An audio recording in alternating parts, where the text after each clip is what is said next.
Et la plupart des gens, lorsqu'ils cherchent à savoir qui ils sont, ils fuient la Bible. Comme si c'était trop ennuyant pour eux pour trouver la réponse. Non, ça peut pas être là-bas, en fait, you know. Ça peut être autre part, mais ça peut pas être là-bas. Et moi, je crois que si nous croyons, ok, qu'il y a un créateur, si nous croyons que Dieu existe, alors il n'y a pas un autre endroit possible pour pouvoir trouver notre identité si ce n'est pas en lui.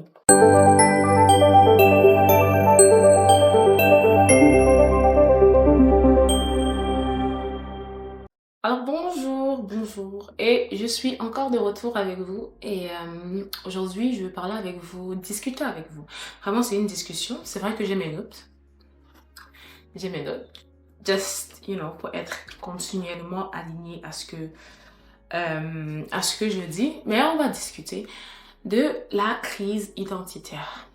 Je sais pas pour vous, mais ces derniers temps-ci, lorsque je scrolle mon téléphone, lorsque je suis sur les réseaux, ou même dans la vie de tous les jours, lorsque j'observe certaines choses, je me rends compte qu'il y a un gros problème de crise identitaire.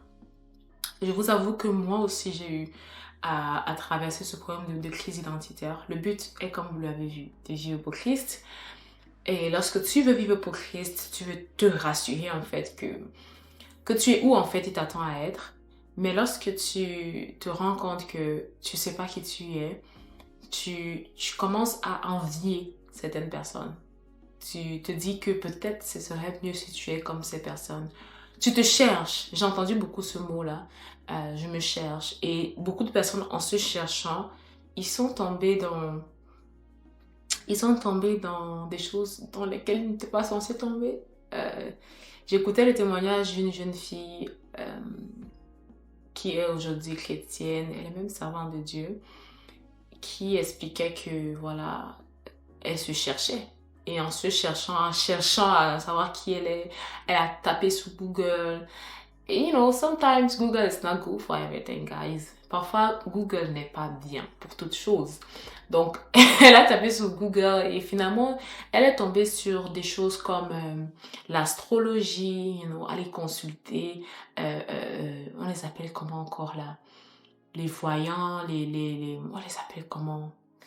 Les médiums. You know, tu vois, souvent, nous quand moi j'étais au Cameroun, il y avait toujours cette publicité-là sur TF1 de cette personne qui voit avec les cartes, de consulter, appeler tel numéro. Et voilà, donc, nous, en allant chercher, en fait, en allant chercher, excusez mon français, s'il vous plaît, en allant chercher à savoir qui elle est, bah, elle s'est perdue. Et beaucoup, voilà, il y a cette crise identitaire de qui suis-je, à quoi suis-je appelée, qu'est-ce que je suis appelée à faire. Et c'est quand même assez drôle parce que la Bible en parle. Mais la plupart des gens, lorsqu'ils cherchent à savoir qui ils sont, ils fuient la Bible. Comme si euh, c'était trop ennuyant pour eux pour trouver la réponse. Non, ça peut pas être là-bas en fait, you know. Ça peut être autre part, mais ça peut pas être là-bas. Et moi, je crois que si nous croyons, ok, qu'il y a un créateur, si nous croyons que Dieu existe, alors il n'y a pas un autre endroit possible pour pouvoir trouver notre identité si ce n'est pas en lui. Alors, il va dire quelque chose ici dans Genèse 1:26. Puis Dieu dit, faisons l'homme à notre image, selon notre ressemblance, et qu'il domine. C'est drôle, parce que, ou peut-être pas drôle, parce que j'aime utiliser ce mot ces derniers temps, si j'aime dire c'est drôle, pour les choses qui peut-être ne semblent pas être drôles. C'est que Dieu, lorsqu'il t'a créé, il t'a créé avec beaucoup d'intentionnalité. Et l'une des choses qu'il a voulu que tu saches, qu'il veut que toi et moi nous sachions, c'est qu'il t'a créé à son image et à sa ressemblance, afin que tu puisses dominer. Wow. Il va dire dominer sur les poissons, sur la terre, dominer de manière générale. Et on va voir que lorsque Adam et Ève ont péché, et puis le péché est entré dans l'humanité, on va voir que Ève va donner naissance à Caïn et à Abel. Et lorsque Caïn et Abel vont offrir leurs offrandes à l'Éternel, la Bible dit que Dieu va agréer l'offrande d'Abel, mais ne va pas agréer l'offrande de Caïn. Mais ce n'était pas pour créer une insécurité en Caïn. C'était pour lui dire, cherche à savoir pourquoi je n'ai pas agréé ton offrande et réaligne-toi. Et il va dire quelque chose à Caïn. Pourquoi est-ce que tu t'irrites? Pourquoi est-ce que tu te mets en colère contre ton frère? Parce que si c'est que tu continues à laisser ces émotions t'envahir, qu'est-ce qui va se passer? C'est que le péché va commencer à rôder autour de toi. Mais toi, Dieu va lui dire, mais toi, domine sur lui. Donc, lorsque la Bible nous dit que Dieu a créé l'homme et la femme à la ressemblance et à l'image de Dieu et qu'il leur a demandé de dominer, dominer ici ne se limite pas seulement aux poissons et aux animaux, mais Dieu veut également que tu puisses dominer sur les pensées, sur tes pensées, dominer sur tes peurs, dominer sur tes craintes, dominer sur tes doutes. Dominer sur le péché qui va tourner, qui va rôder autour de toi. Donc, cette crise identitaire est principalement causée parce que, premièrement, on ne connaît pas qui nous sommes en Dieu. On ignore qu'on a été créé à l'image, à la ressemblance de Christ. Donc, lorsqu'on voit notre frère et notre sœur à côté de nous qui a l'air de glow, you know, elle a percé, elle a l'air d'avoir des millions de followers ou d'encore des millions de dollars ou encore avoir une super carrière, il a l'air de succéder dans tout ce qu'il fait. Parfois, on se sent, oh, moi, je sais pas à quoi je suis appelée. You know, l'appel, pour moi, c'est quelque chose de tellement subjectif parce que c'est subjectif parce que c'est pas quelque chose que tu dois regarder quelqu'un et tu te dis, oh, elle a trouvé son appel, moi j'ai pas trouvé mon appel. C'est quelque chose qui se vit au quotidien. Simplement même en acceptant d'aller au travail, d'apprendre sur quelqu'un.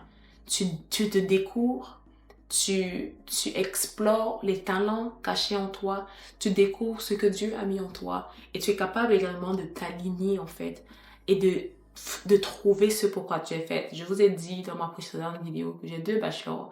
Le premier que j'ai fait en banque et finance parce que bon, voilà, dans mon pays, les banques et les finances sont ce qui sont les plus... C'est le domaine en fait le plus safe, si je peux le dire. Après l'ingénierie aussi, il y a l'ingénierie, il y a ce côté aussi, mais c'est le domaine le plus safe lorsqu'il s'agit de trouver facilement un travail.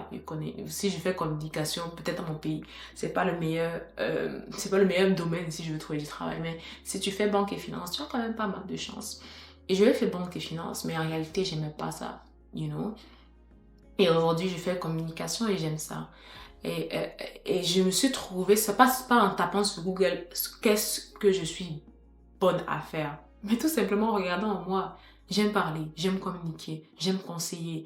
J'aimais même souvent dire vaguement à mes camarades, à mes amis avec qui je parlais, que vous devez commencer à me payer mes conseils que je vous donne. J'aime ça, j'aime discuter, j'aime partager une parole de sagesse avec quelqu'un. J'aime pouvoir apporter une valeur ajoutée dans une personne au travers d'une communication qui va changer complètement la vision de cette personne ou bien qui va changer complètement l'état même mental de cette personne. Ça, c'est ce que j'aime faire. Alors, je me suis dit, ok, je vais faire la communication. Et par la grâce de Dieu, mes parents ne me l'ont pas empêché. Je dis par la grâce de Dieu parce que je sais qu'il y en a des parents aussi qui n'acceptent pas forcément ce que leurs enfants ont comme passion ou bien ont comme don de pouvoir travailler et de pouvoir s'expandre dans cela. Mais ça ne veut pas dire pour autant que ça vous limite, ok? Ça ne veut pas dire que parce que vous n'avez pas l'aval de tout le monde, vous êtes limité, non. Vous pouvez toujours développer votre talent. Moi, j'ai commencé, par exemple, pendant que je faisais banque et finance, j'avais déjà commencé l'écriture, j'avais déjà commencé à faire des vidéos, même si ça, c'était seulement pour mon public de WhatsApp. Je faisais mes petites vidéos, j'encourageais. Et pour moi, ça me donnait un sentiment de fulfillment, d'accomplissement, de partager quelque chose qui allait bénir quelqu'un. Donc, parfois, on a souvent nos regards, en fait, tournés vers la mauvaise direction. On regarde on regarde la plus grande image, ce qu'on veut que les gens voient que nous sommes devenus, sans comprendre que ça commence par des petites étapes. Donc, pour revenir à ce que je disais concernant la crise identitaire, le fait de se chercher, si tu veux te trouver, il n'y a pas un autre endroit pour te trouver que dans la parole de Dieu. Il n'y a pas un autre endroit pour te trouver que chez Dieu. Et il y a un exemple que Dieu me donnait, le Saint-Esprit me donnait pendant que j'étais en train de préparer ce message. C'était au sujet de nos iPhones. Vous voyez, nous sommes comme des iPhones, quote unquote, ok? J'essaie juste de vous donner une image sur laquelle vous pouvez voilà, voir ce que je suis en train de dire. Nous sommes comme des iPhones. Et vous voyez, chaque année, il y a un nouvel iPhone qui va sortir. Et pendant quelques années, iPhone, ils vont mettre à jour tous les iPhones comme s'ils avaient tous les mêmes capacités. C'est-à-dire que la dernière mise à jour qui est présente sur iPhone 15, on va pouvoir la voir aussi sur iPhone 14. Mais à partir d'un certain niveau, il y a des mises à jour que lorsque tu restes avec un certain iPhone, que tu n'auras plus.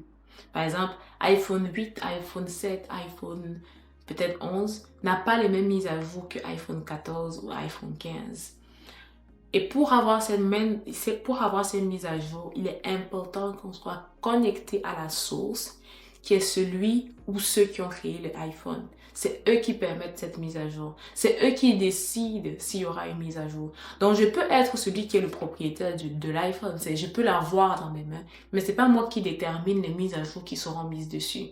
Donc, tu peux te dire, j'ai mon corps qui m'appartient, j'ai ma tête, j'ai mon cerveau, j'ai tout ce qui m'appartient, et tu te dis, oh, donc c'est moi qui vais décider ce que je vais devenir. Je vais aller regarder les vidéos, taper sur Google, je vais imiter tel, je vais imiter tel. Mais tant que tu ne te connectes pas à la source qui est celui qui t'a créé, tu ne connaîtras jamais le plein potentiel en fait qui est en toi. Et si tu ne restes pas connecté, parce que tu peux te connecter pendant un moment donné et tu te déconnectes, si tu ne restes pas connecté, tu ne subiras pas non plus les mises à jour. Parce que comment j'ai rencontré Dieu en 2017, qui j'étais en 2017 et qui je suis aujourd'hui, n'ont rien à voir. Et si j'étais déconnectée à Dieu qui est ma source, il y a beaucoup d'autres choses que je n'aurais jamais su sur moi. Je me rappelle un jour, j'étais au salon, j'étais en train de méditer et j'avais juste une musique en background qui était en train de passer. Et le Saint-Esprit m'a dit, Alicia, est-ce que tu sais qui je suis en toi? Et il ne faisait que répéter cela, il faisait que répéter cela, il faisait que répéter cela.